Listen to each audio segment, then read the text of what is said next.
Well, hello and welcome to our next video in this series called Can the Bible Be Trusted?, where we are examining the credibility of the Bible. Again, what we're trying to do in this series is look at various pieces of evidence as it relates to the Bible's credibility and then trying to honestly follow that evidence and see where it leads us. Well, in the last video, we began to talk about a piece of evidence called manuscript evidence, where we looked at the idea that there is an overwhelming number of biblical manuscripts that support the accuracy of the Bible that we hold in our hands today. This is important because many people assume that what we have today is not an accurate representation of what was actually written, because over the centuries, of course, the assumption is the Bible's been corrupted over time, and so we really can't trust the Bible we have today. And so we demonstrated in that video that the facts just don't bear that out. The facts bear out that when it comes to the New Testament, we have over 25,000 ancient manuscripts, and that there is 99.5% agreement across these ancient manuscripts. And so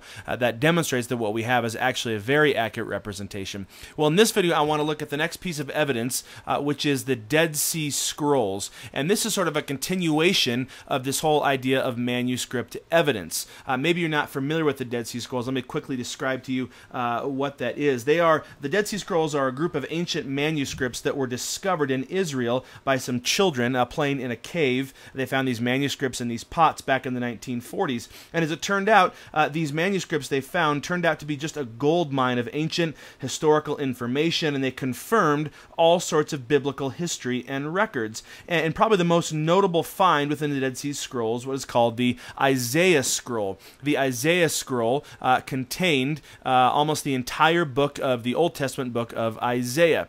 Now here's what is interesting about that. Now, before they found the Dead Sea Scrolls, the oldest known copy we have, pre-Dead Sea Scrolls, the oldest known copy of Isaiah we had dated back to about 900 AD. Well, the Dead Sea Scroll copy they discovered dated to 125 BC. And so if you do the math, that is more than 1,000 years older than the oldest manuscript we previously had. So the assumption was, by all the skeptics, that what this is going to demonstrate is how all the change and corruption has crept in over these 1,000 years. And as they began to uncover this, they were so excited to try to show how corrupt the Bible had become over these 1,000 years. But what they discovered was quite the opposite. What they discovered as they compared the 125 BC scrolls with the 900 AD scrolls is that there was 96% agreement.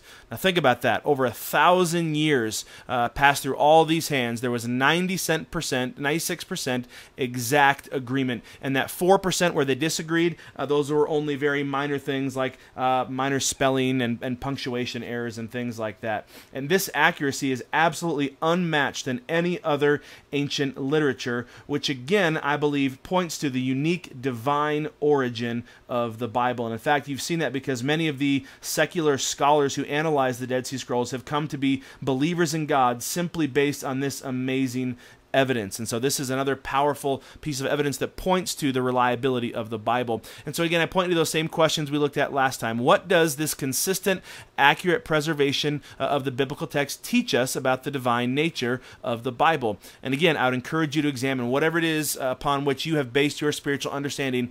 Can it hold up to the same critique? Does it have the same evidence behind it?